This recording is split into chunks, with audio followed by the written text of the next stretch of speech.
ख्याल है कि एक बार हार्दिक भाई को प्रधानमंत्री जी का प्रधानमंत्री रहते हुए शंघाई में, कैलिफोर्निया में, अमेरिका में, दोहा में तमाम उनके पुराने भाषण सुनने चाहिए, जिसमें वो कह रहे हैं कि भारत सपेरों का देश है, हिंदुस्तान में पैदा होना पाप है। ये किसके भाषण है? ये प्रधानमंत्री जी के भाषण है। अरे बाप रे, ये तो धोती खोल रहा है।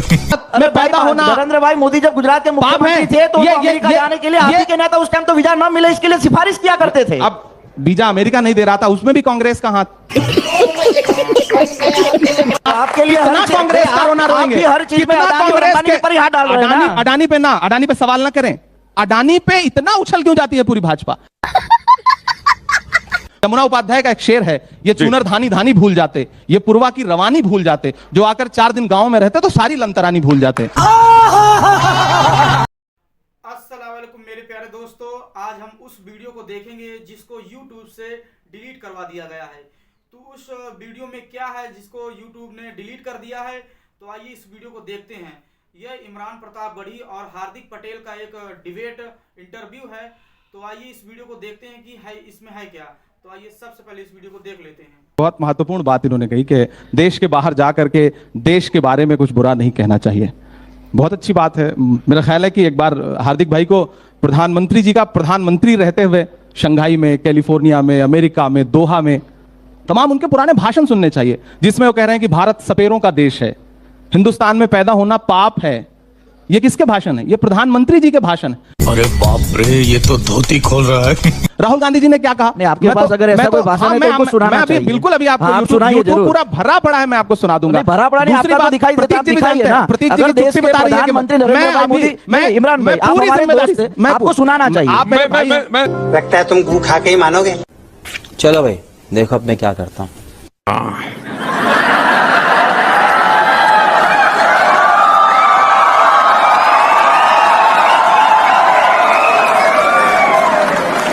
जो 85 पैसा घिस लेता था सरकार, यार पता नहीं पिछले जन्म में क्या पाप किया था, हिंदुस्तान में पैदा हुए। ये कोई देश है? ये कोई सरकार है? ये कोई लोग है? चलो छोड़ो, चले जाए कहीं और। छोड़ो यार, डूब गए, कुछ होगा नहीं। अरे भगवान बचाए भाई, पता नहीं पिछले जन्म में क्या पाप किए हम हिंदुस्तान में पैदा हुए हैं। हमारे यहाँ पहले जो सरकारें थी वो इस बात का गर्व करती थी कि हमने ये कानून बनाया, हमने वो कानून बनाया, हमने ठीकना कानून बनाया, हमने फलाना कानून बनाया। सुना दूं? नहीं, सुना दूं? ना करवाली बेइज्जती। वो प्रधानमंत्री मैं आपका एतबार करता हूं। अब मैं एक बात कह रहा हूं जी कि हार्दिक भाई ने कहा कि राहुल गांधी जी को बाहर जाकर के ये सब बातें नहीं बोलनी चाहिए। हार्दिक भाई, आपने राहुल जी का वो कैम्ब्रिज का भाषण पूरा सुना है? आज तक मैं ये नहीं समझ पाया कि पूरी भाजपा ने जो व्हाट्सएप यूनिवर्सिटी के जरिए ज्ञान उड़ेला, जिसमें कई कई मंत्री लगाए गए, अनुराग ठाकुर जी लगाए गए, स्मृति ईरानी जी लगाई गई, जगत प्रकाश नड्डा जी स्वयं कूद पड़े, आज तो हरदीप पुरी जी भी कल से कूदे हुए हैं। क्या भारतीय जनता पार्टी के तमाम नेताओं ने वो भाषण सुना जिसमें राहुल जी कह क्या रहे हैं? बस राहुल जी ने तो देश के विरोध में बात कर दी। किसी भी मंच पर कोई बात ना करे। वो किसी का शेर है कि कहा गया है, सुना गया है, कोई न बोले। ज़बां दराजों को मशवरा है, कोई न बोले। अजीब लुकनत पसंद हाकिम से वास्ता है, जो चाहता है, जो सोचता है, कोई न बोले। अगर कोई बोलेगा तो साहब नाराज हो जाएंगे। क्यों? क्योंकि बोलेगा तो अडानी पर बोलेगा तो सवाल पूछेगा कि LIC का पैसा अडानी को क्यों दिया गया, SBI का पैसा जिसमें देश के गरीबों का पैसा लगा है वो अडानी को क्यों दिया गया। तो साहब चाहते हैं कि कोई बोले ना, बाहर जाकर के कोई ना बोले, सदन भी ना चले, सदन में भी ना बोले। संसद का पूरा सत्र एक अडानी को बचाने के लिए कुर्बान किया जा रहा है। प्रतीक भाई, आप मुझसे सवाल पूछ रहे हैं, इसी तरह से आप भाजपा के नेता से भी पूछिए कि कैम्ब्रिज यूनिवर्सिटी का पूरा भाषण सुना? आपने पूछा? मैंने सुना। तो क्या कहा है उन्होंने? जरा वो बताइए क्या कहा है राहुल गांधी जी। उन्होंने कहा कि मेरा फोन भी टैप कर दिया गया। उन्होंने कहा इसमें कौन सा लोकतंत्र का हनन हो गया? अरे भाई, भारत के इसमें कौन सा अपमान? इमरान भाई, अगर आपको भारत में भारतीय जनता पार्टी के किसी भी नेता से नाराजगी है तो आप उनको टारगेट कीजिए, हमें कोई दिक्कत नहीं है। लेकिन बाहर जाकर अगर आप ये कहेंगे कि भारत में ये चल रहा है तो 4-5 नेता नहीं, पूरा भारत बोलेगा आपके खिलाफ। अभी बताता है भाई, अभी बताता है। अभी तूने उंगली किया ना, अभी बताता है। प्रधानमंत्री जी को अपनी पूर्ववर्ती सरकारों से नाराजगी थी तो विदेश में जाकर के यह कहने की क्या जरूरत है? क्या इससे देश का अपमान नहीं होता कि भारत सपेरों का देश है? मुझे कैसे भी करके निकाल मेरे भाई, मैं फंस गया हूँ यहाँ। भारत में पैदा होना। नरेंद्र भाई मोदी जब गुजरात के मुख्यमंत्री थे तो अमेरिका जाने के लिए आप ही के नेता उस टाइम तो वीजा न मिले इसके लिए सिफारिश किया करते थे। अब वीजा अमेरिका नहीं दे रहा था, उसमें भी कांग्रेस का हाथ। हर चीज में नेहरू जी का हाथ, हर चीज में कांग्रेस का हाथ। आपके लिए कितना कांग्रेस का रोना रोएंगे, हर चीज में अडानी पर ही हाथ डाल रहे हैं ना। अडानी पे सवाल ना करें। अडानी पे इतना उछल क्यों जाती है पूरी भाजपा? मैं आपको बताऊं प्रतीक जी, जिस दिन से सत्र शुरू हुआ, आप अडानी पर भी, और दूसरी बात ये भी है जिस दिन से सत्र शुरू हुआ, सुनिए, आप भी अडानी और अंबानी पर सबसे ज्यादा जोर डालते हैं ना। जिस दिन से सत्र शुरू हुआ है, राहुल गांधी जी के भाषण के बाद जिस दिन से सत्र शुरू हुआ, 1 मिनट भी सदन नहीं चला। क्यों? क्योंकि पूरी भाजपा खड़ी हो जाती है और सदन को स्थगित करा देती है। संसदीय इतिहास में पहली बार ऐसा हो रहा है कि सत्ता पक्ष सदन को स्थगित करवा रहा है, हमें सदन में बोलने नहीं दिया जा रहा। जिस दिन राहुल जी लौट के आए, अगले दिन पूरी कांग्रेस खड़े होकर कह रही थी कि भाई आप राहुल गांधी जी से कह रहे हो कि माफी मांगो, तो राहुल गांधी जी आ गए। राहुल गांधी जी ने कहा हमें बोलने का मौका दीजिए। पूरा सदन म्यूट कर दिया गया। आपने विजुअल देखे होंगे। अगर हम करें तो करें क्या, बोले तो बोले क्या? तो आप हमें बताइए कि फिर इस देश में लोकतंत्र है ना? विपक्ष को बोलने की आजादी, बोलने का मौका अगर संसद में भी नहीं मिलेगा। वो विजुअल आपने नहीं देखा कि जब सारी विपक्षी पार्टियों के सांसद मार्च कर रहे हैं, एक तरफ देश के लोकतंत्र का सबसे बड़ा घर और एक तरफ महामहिम राष्ट्रपति जी का आवास और बीच में विजय चौक और कम से कम सैकड़ों से ज्यादा, हजारों कह सकता हूं तादाद में पुलिस फोर्स और बीच में तकरीबन 200 सांसद। क्या आपको नहीं लगता कि लोकतंत्र को बिल्कुल बंधक बनाने की स्थिति बना दी गई है? तुम्हें शर्म है? कुछ शर्म आया है? चर्चा है बुलडोजर की, मैं वहां आता हूं। जहां चाहे आप वहां चलें। हाँ, नहीं, आपकी जहां इच्छा हो वहीं ले चलेंगे। तो बुलडोजर की चर्चा है, मॉडल की बड़ी चर्चा है। अच्छा, बंद कर दीजिए अदालतें ना, बंद कर दीजिए अदालतें, बुलडोजर से न्याय करवाइए। देश के हर राज्य में अदालत का कोई काम नहीं है। आपको लगता है कि प्रतीक गलत है, प्रतीक का घर गिरा दीजिए, प्रतीक के बीवी, प्रतीक के बच्चे, प्रतीक के पिता, प्रतीक के कोई भी कहां रहेगा उससे कोई मतलब नहीं। भारत का संविधान यही कहता है, कर दीजिए। अगर आपको यही न्याय लगता है, वो अतीक हो, वो धनंजय हो, वो ब्रजेश सिंह हो, वो मुख्तार हो, वो कोई भी हो, कर दीजिए न्याय। इसी से अगर यही न्याय है तो न्याय करिए। फिर अदालतों की आवश्यकता लगती है आपको?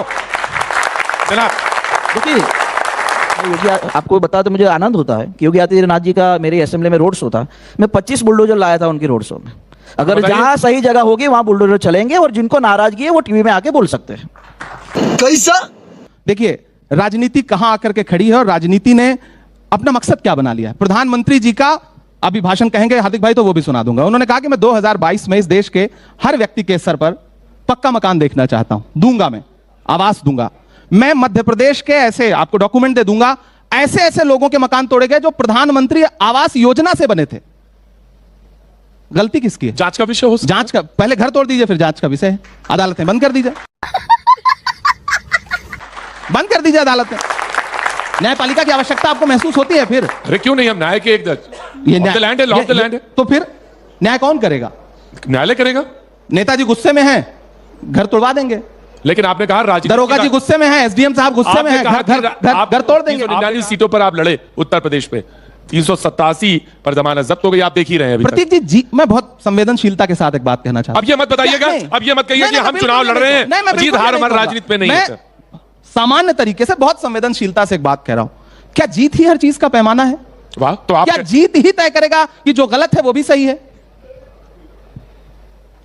बिल्कुल, अगर राजनीति में है तो राजनीति में है तो जीत ही तय करेगा ना। उस दिन, जिस दिन सारे आपके भी कुछ पत्रकार साथी यहां बैठे होंगे, कुछ पत्रकार साथी भी वहां थे जिस दिन सांसदों ने मार्च निकाला, पार्लियामेंट से बाहर निकले और बैरिकेड कर दिया गया। सिर्फ सांसद बैरिकेड नहीं किए गए थे, सारे पत्रकार, लोकतंत्र का चौथा खंभा 200 मीटर दूर बैरिकेड किया गया था। एक बाइट लेने को तरस रहे थे, क्योंकि जीत है उनके पास। तो अगर जीत ही सब कुछ पैमाना है तो जितने संस्थान है सब ढहा दीजिए, मीडिया को बैरिकेड कर दीजिए। संभल याद है, संजय राणा नाम का छोटा सा पत्रकार मंत्री गुलाबो देवी से उसने सवाल कर लिया, अगले दिन जेल में था। जीत पैमाना है तो यह भी बर्दाश्त करिए। जितने संस्थान है सबको कुचल दीजिए। ये यहां बातें बैठ के कहना बहुत आसान है। जमुना उपाध्याय का एक शेर है, ये चूनर धानी धानी भूल जाते, ये पुरवा की रवानी भूल जाते, जो आकर 4 दिन गांव में रहते तो सारी लंतरानी भूल जाते।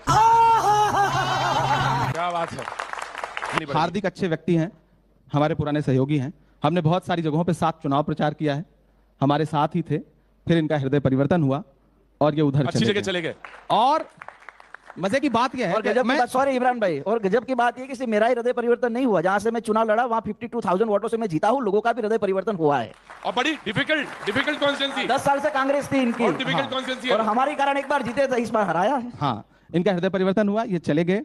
मैं प्रधानमंत्री जी के पुराने भाषण याद दिला रहा था, हार्दिक भाई के पुराने भाषण नहीं याद दिलाऊंगा। जो प्रधानमंत्री जी के बारे में, गृह मंत्री जी के बारे में इन्होंने बोले हैं, मैं वो बिल्कुल याद नहीं दिलाऊंगा, क्योंकि ये हमारे अच्छे मित्र रहे हैं। लेकिन अगर जवानी के जोश में हम समाज के हितों के लिए लड़ते हैं तो स्वाभाविक है कि प्यार से तो आंदोलन होते मैं अगर आप हार्दिक भाई से पूछूं, कि समाज का वही हित अब कहां चला गया?